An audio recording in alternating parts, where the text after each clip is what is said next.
I'd like to echo Winifred and express my gratitude to you all for being here, and also to Margaret for the invitation to share my work with you. I've decided to focus today on the value systems that my work depends on. And the first thing that's important for me to say as context is that dance is not one thing, it's many. There are classical dances, there are social and vernacular dances, there are ritual and devotional dances, and there are dances that are intended for performance. And all of those happen in culturally specific contexts. So to identify precisely what I do, as an artist, I work in Western concert dance, following the legacy of postmodernism, which is both a historical moment and a category of aesthetics and values. Contemporary dance is almost always intended to be received by a broad audience, and yet I'm aware that quite often potential audiences for contemporary dance shy away for fear of not getting it, a kind of fear that there's a coded language of movement that's utterly indecipherable to the uninitiated. So that's the first idea that I'd like to dispel. I will not, however, argue that there is anything universal about dance or movement. Movement is individual, subjective, sensory, practiced, fraught quite often, and culturally constructed. I will argue, though, that there is the ability to understand it subjectively is accessible. So I'd like to start with a story. A couple weeks ago, I was working on a project in DC, and I was in the car with the choreographer and her 5.5-year-old son. And he said to her, "Mommy, what's dance about?" And she said, "That's a great question," which it is. Some of you might have the same question. And so she said, "This dance," and I want to highlight here again the attention to one specific piece rather than to all dance or even all concert dance. This dance is about how you feel in your body when you're close to another person. So if it's somebody that you know really well, do you feel sort of soft and warm? Or if it's somebody you don't know, do you feel a little bit tight or nervous? And that made complete sense to him.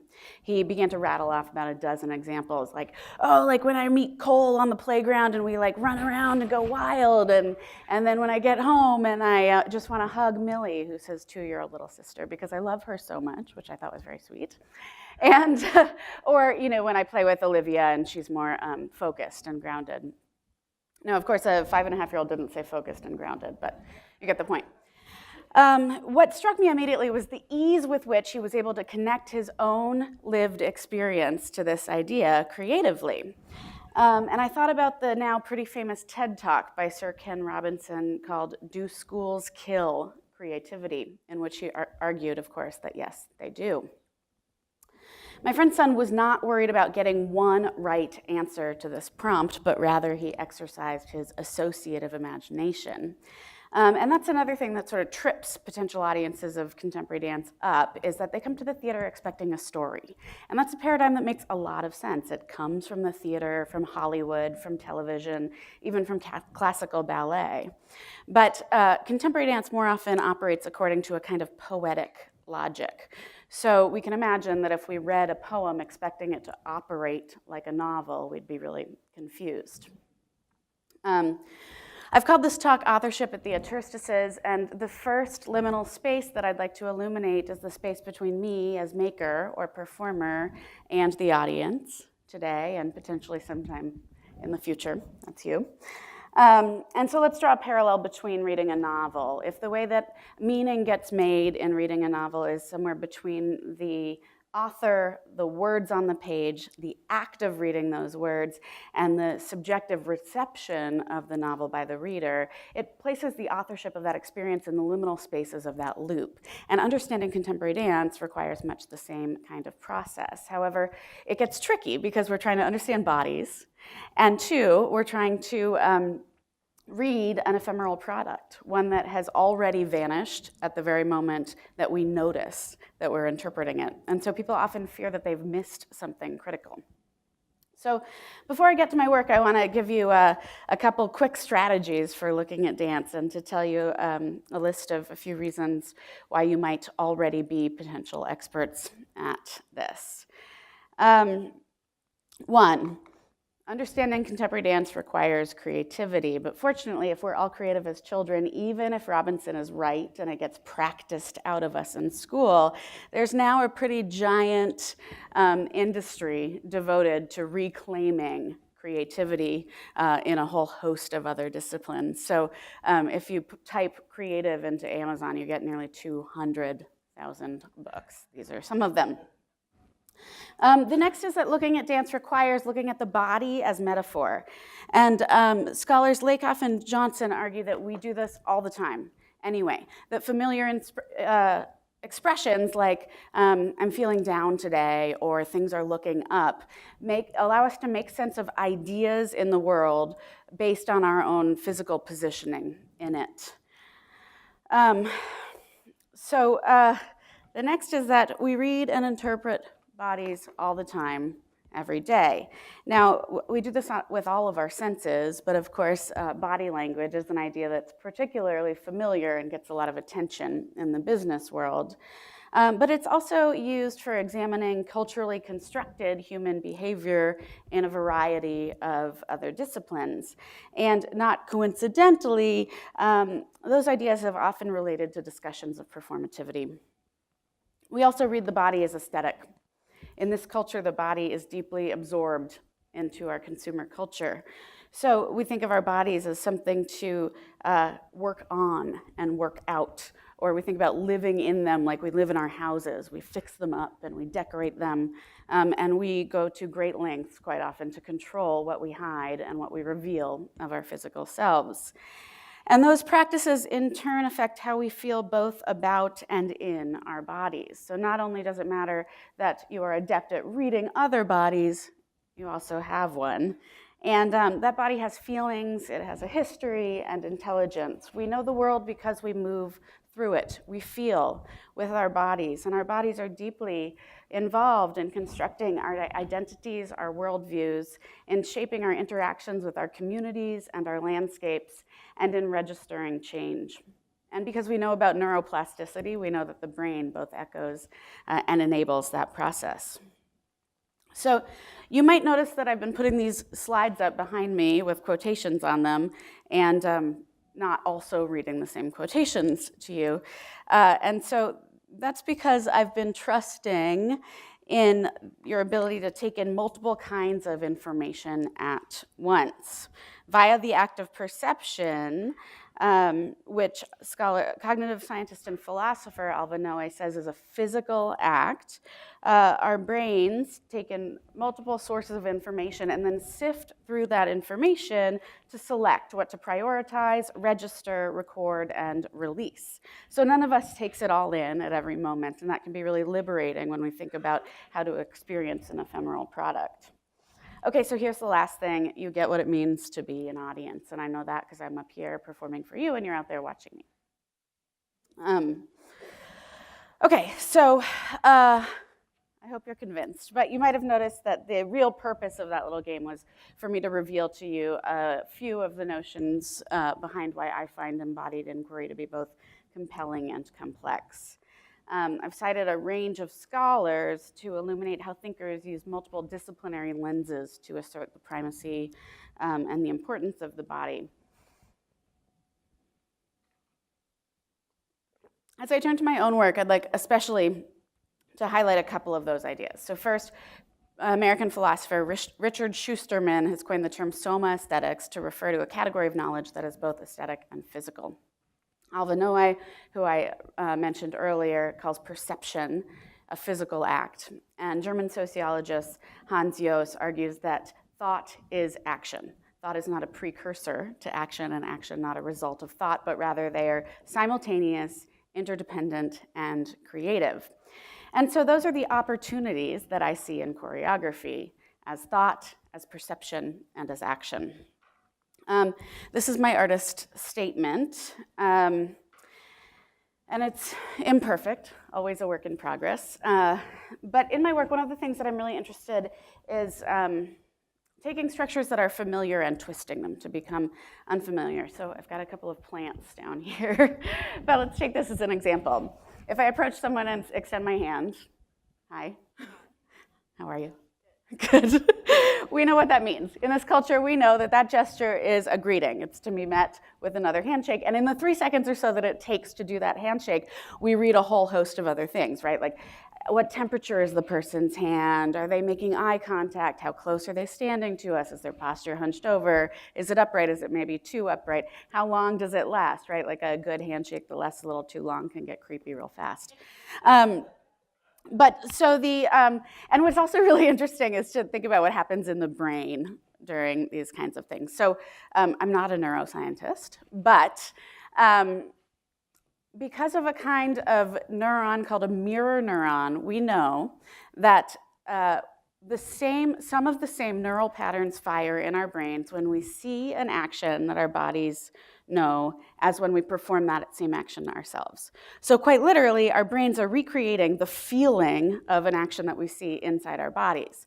So when I extend my hand for a handshake, not only are you seeing this gesture, your bodies are also experiencing it. So then if I extend my hand and instead I yank somebody up, give her a hug, and take her seat, not only are your notions of decorum, I'm going to bring you guys back up later for that demo. They're ready for the next part. Your expectations and sense of decorum are interrupted, but your bodies also feel that break. And that's really important for how we watch dance, that human interaction and our ability to communicate depends on those embodied responses, as well as on cultural, linguistic, emotional, energetic, spatial, and temporal interactions. And all of that is the stuff of choreography. Choreographic thinking means considering those things at the same time. So practically speaking, how does that happen? Well, for me, it happens a little differently in each project. The studio is like a laboratory for me, but what I don't do is start a dance at the beginning and proceed methodically through until the end. I don't make all of it up in my head, or any of it up in my head, and then teach it to other people. We develop it all together.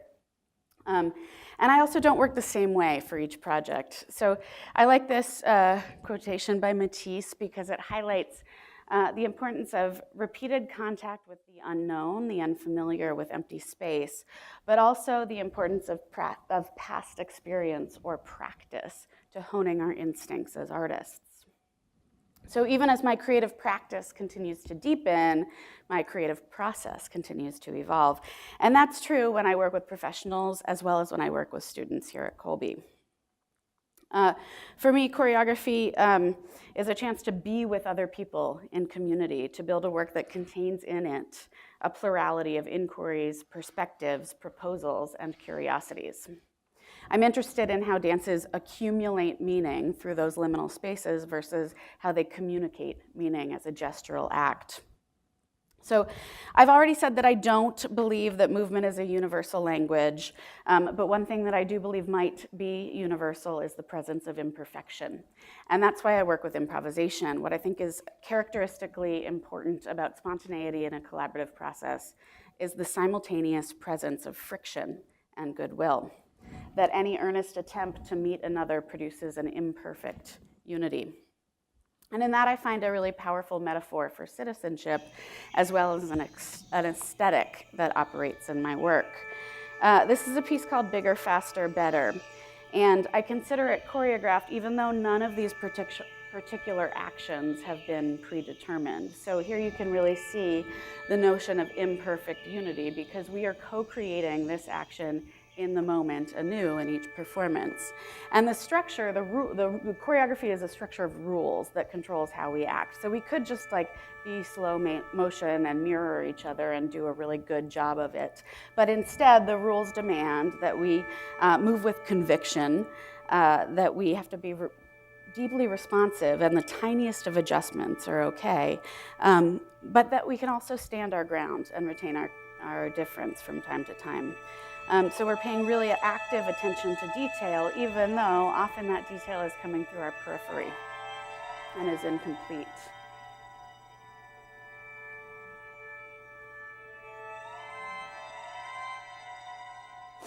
And so the title Bigger, Faster, Better is a little bit of a joke to us because it starts off really frenetic with this physical action, and then it unwinds into this kind of energy. This is more like the beginning. But we actually think about our attention in the piece as the thing that gets bigger, faster, and better, even though the energetics of our body are doing the opposite. And I'm showing this piece, Indelible Marks, as an example, a contrasting example, because although it looks like potentially some of these actions could be improvised, all of this action is known in meticulous detail, and being able to perform it with the quality as if it were improvised is a practiced aesthetic. It's one that British music scholar calls, Andy Hamilton calls the aesthetic of imperfection. And it's very technical. So for example, when they pause, it has to be in the middle of a weight shift versus at the end of it. And their weight has to stay taut, active, kind of like an athlete ready, like, on the field, ready to move in any direction. Okay, so initially I had a more traditional way to wrap this talk up planned, but instead I'm going to bring up my volunteers here. Come on up. This is Lucy and Julia. They're seniors here at Colby. And so I've talked about watching or understanding dance in terms of metaphor. And now I want to talk about why I think that also the technical and physical practices that we work on in the studio can also be compelling metaphors for other type of action. So this is a really simple example of a practice that we use in contemporary partnering. So to meet another body, the first thing that happens is they lean in, they move towards one another. And that involves destabilizing their own weight. And then they exert a force. And that force goes towards the other person. Simultaneously, they yield both to one another, and they yield their weight into the earth, into the support of the earth. And then it's malleable. So they're in this positioning of shared weight, shared power. And they practice that meeting ground, which they negotiate together. And then from that practice, it gives them collective power, and they can use that kind of interaction to fly. And so this kind of partnering comes from a form called contact improvisation from the 60s. And part of the idea, 70s I should say, but part of the idea is that, thank you guys. Any body can weight share with any other body. That it's about understanding how we operate with instead of against the forces of gravity. So thank you very much. Thank you guys.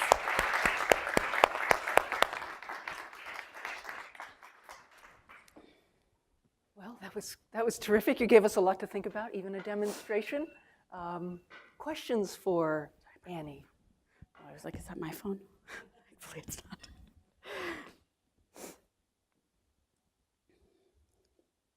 Jim.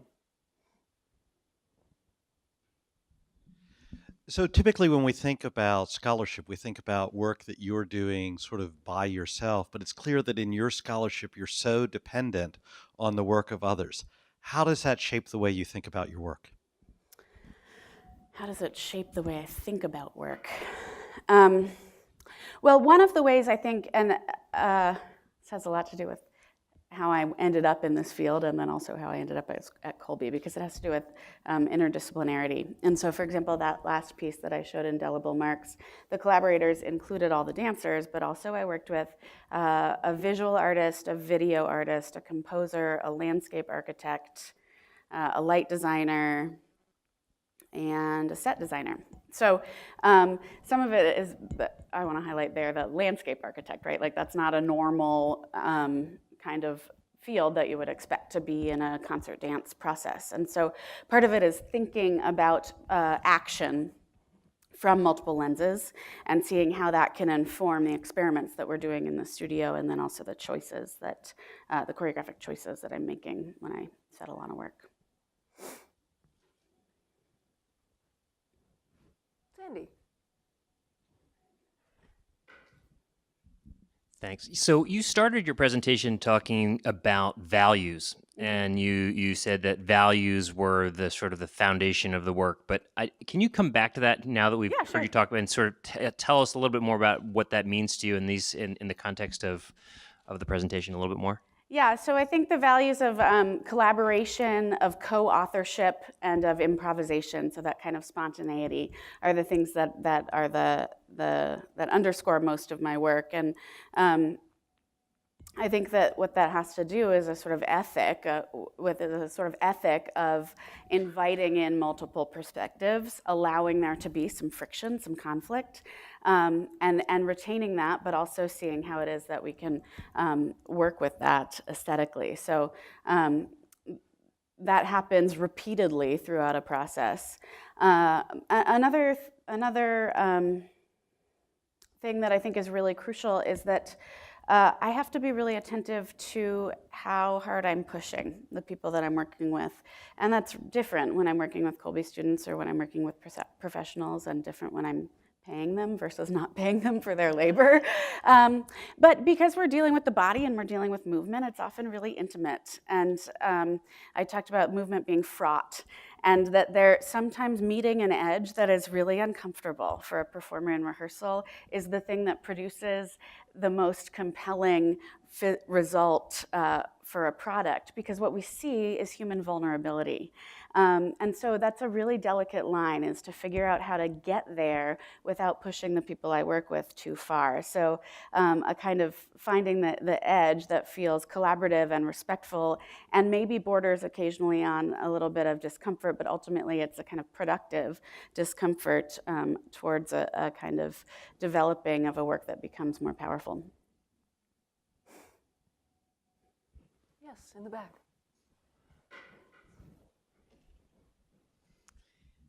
My daughter was a neuropsychology major here, and I couldn't help but notice that on some of the slides you put up, there are children, an increasing number of children, who do not know how to do some of the things. They have to be taught how to respond. If they're on the autism spectrum, for example, might have Asperger's. And I was just thinking about the multidisciplinary opportunities that you have, and I didn't know if you had thought about working with either the psychology or education programs to train people on how they could deal with the increasing number of individuals who just don't know how to do some of the things that you mentioned come to the rest of us automatically. Yeah, no, I think thank you for that. I think that's a really good suggestion. And I would love to do more of that. I think that I don't know that much about the science of that, but I do know that there is, for individuals around on the spectrum, especially for young children, there are kinds of therapies that do involve touch, and that can be a really compelling kind of information or grounding force.